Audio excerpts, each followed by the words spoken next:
Ancient universities in India. The ancient Nalanda University.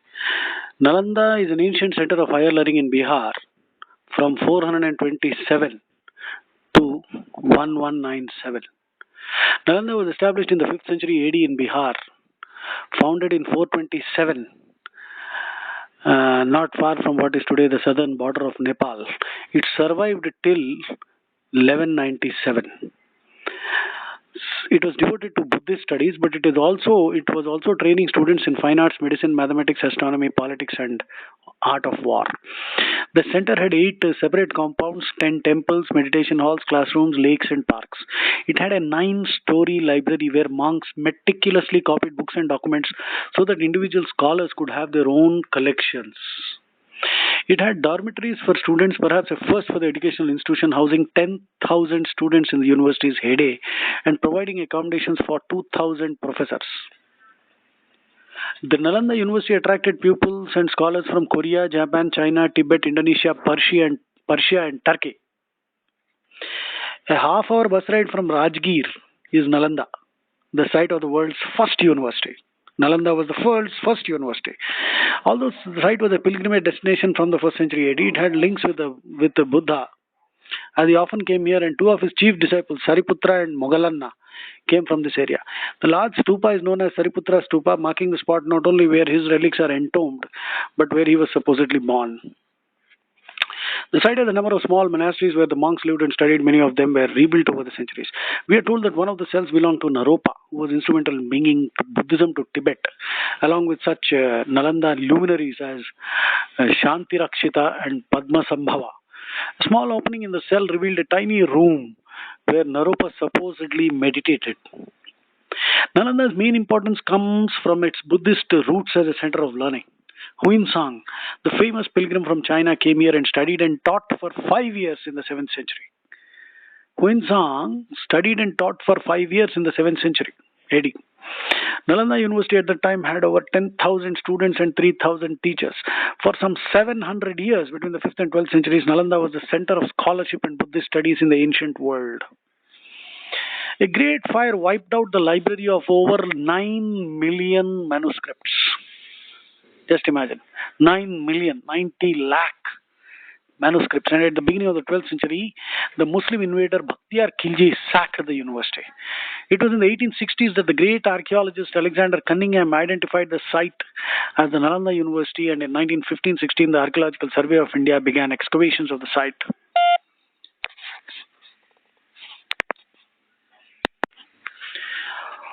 What has been excavated to date is only a small part of the entire site, but much of the ruins are beneath existing villages and are unlikely to be rebuilt.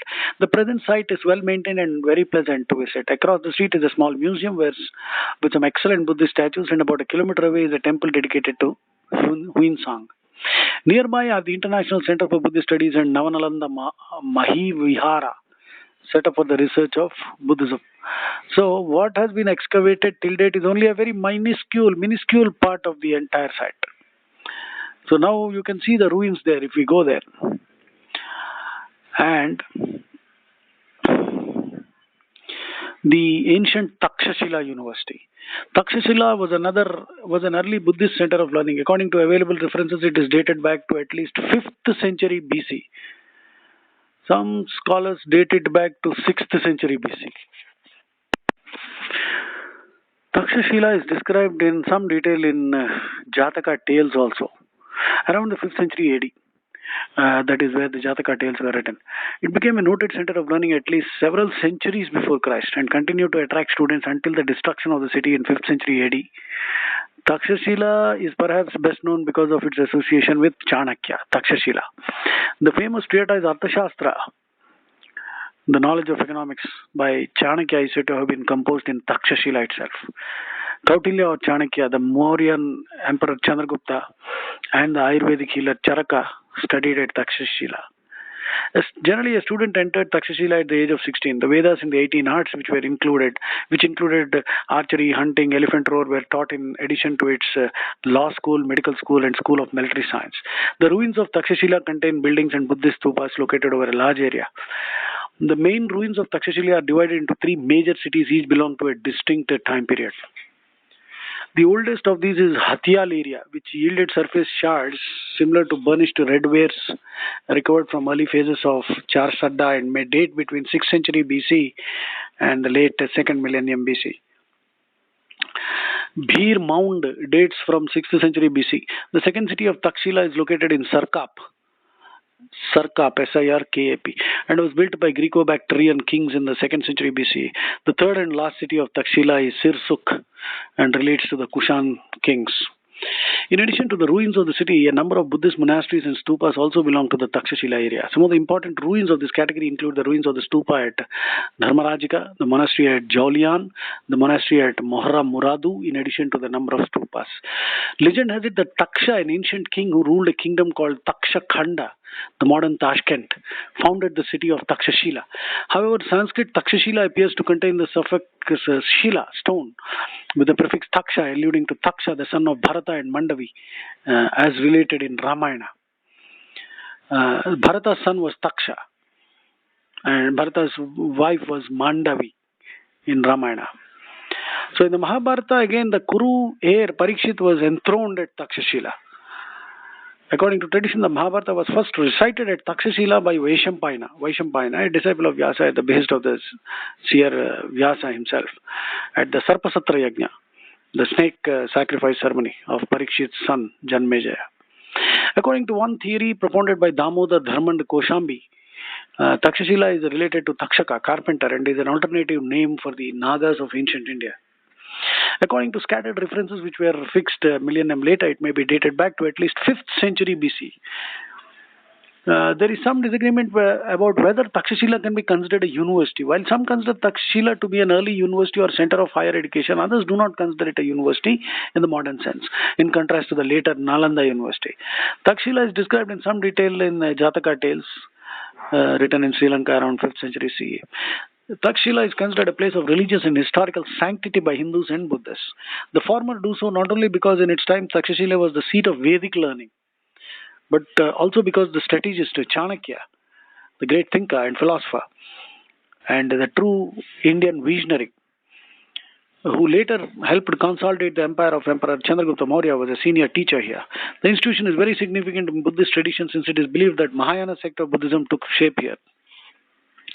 Some scholars date Takshashila's existence back to the 6th century BCE. It became a noted center of learning at least several centuries BCE before and continued to attract students from around the world until the destruction of the city in 5th century CE.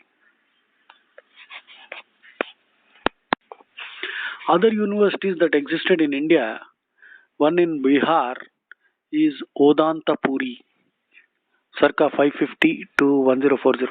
Somapura in Bangladesh from the Gupta period till the Muslim conquest. Jagaddala in Bengal from the Pala period till the Muslim conquest. Nagarjuna Konda in Andhra Pradesh. Vikramashila in Bihar. Vikramashila is 800 to 1040. Sharada Peeth in modern day Kashmir. Vallabhi in Gujarat from the Maitra period to the till the Arab raids. Varanasi 8th century to modern times. Kanchipuram in Tamil Nadu. Manyakheta Karnataka. Pushpagiri in Orissa. Ratnagiri in Orissa. And in Sri Lanka, Sunetra Devi Pirivena, a center of Buddhist learning in Sri Lanka, founded circa 1450. So if you see, the list is Odantapuri, Bihar 550, Somapura, Bangladesh, Jagaddala, Bengal, Nagarjunakonda, Andhra Pradesh, Vikramashila, Bihar, Sharada Peeth, Kashmir, Vallabhi, Gujarat, Varanasi, and Kanchipuram, Manyakheta in Karnataka, Pushpagiri, Orissa, Ratnagiri, Orissa, and Sunetra Devi, Pirivena. So these were all ancient universities in India. Takshashila flourished between 600 BC to 500 AD in the kingdom of Gandhar, ancient India, but now in Pakistan. 68 subjects were taught, including Vedas, grammar, philosophy, astronomy, medicine, surgery, politics, archery, warfare, music, commerce, and minimum entry age was 16. 10,500 students roughly studied there from China, Babylon, Syria, Greece, Persia, Turkey, all over. So Takshashila is actually the oldest, though some people don't want to call it a university. Seriously, Takshashila is the most ancient one. Chanakya was a teacher there. Nalanda University from 500 AD to 1300 AD. It was destroyed by Bhaktiyar Khilji. Nalanda University had 300 lecture halls, laboratories, libraries, observatories. Chinese travelers recorded that 10,000 students were taught by 200 professors in Nalanda. It was founded during the Gupta age. Legend has it that Takshashila derived its name from Taksha, who was the son of Bharata, the brother of Rama in Ramayana. When Alexander the Great came to Takshashila in India in the 4th century BC, he found a university, and something like that he had never seen in his life. It was not there. Such a thing was not there in Greece. A university which taught the 3 Vedas and 18 accomplishments and was still existing when the Chinese pilgrim Fayan went there about 400 AD. Taksha, Bharata's son, his kingdom was called Taksha Khanda, and its capital was Takshashila. In the Mahabharata, the Parikshit was enthroned at Takshashila.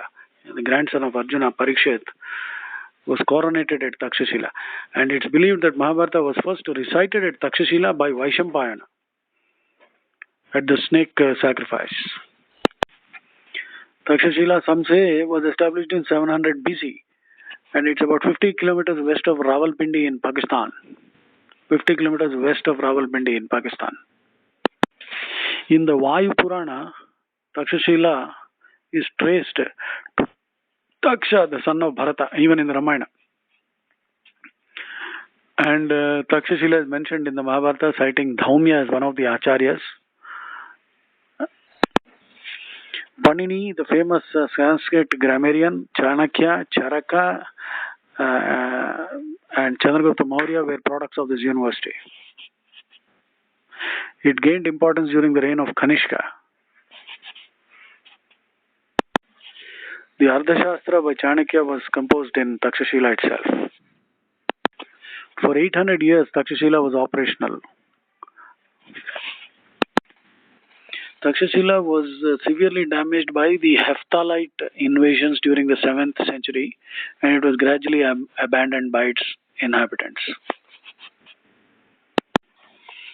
So Hephthalites in Sanskrit were known as Sweta Huna, white Huns. The Hunas were initially defeated by Emperor Skandagupta of the Gupta Empire, but by the end of the 5th century, the Hunas had overrun the part of the Gupta Empire that was to their southeast and had conquered central and north India. Emperor Bhanugupta of the Guptas defeated the Hunas under Tormana in 510. The Hunas were driven out of India by the kings Yashodharma and Narsimhagupta during the early 6th century. There are several theories regarding the origin of the White Huns, with the Iranian and the Turkish theories being the most prominent. The Hephthalites are believed to be among the ancestors of modern-day Pashtuns.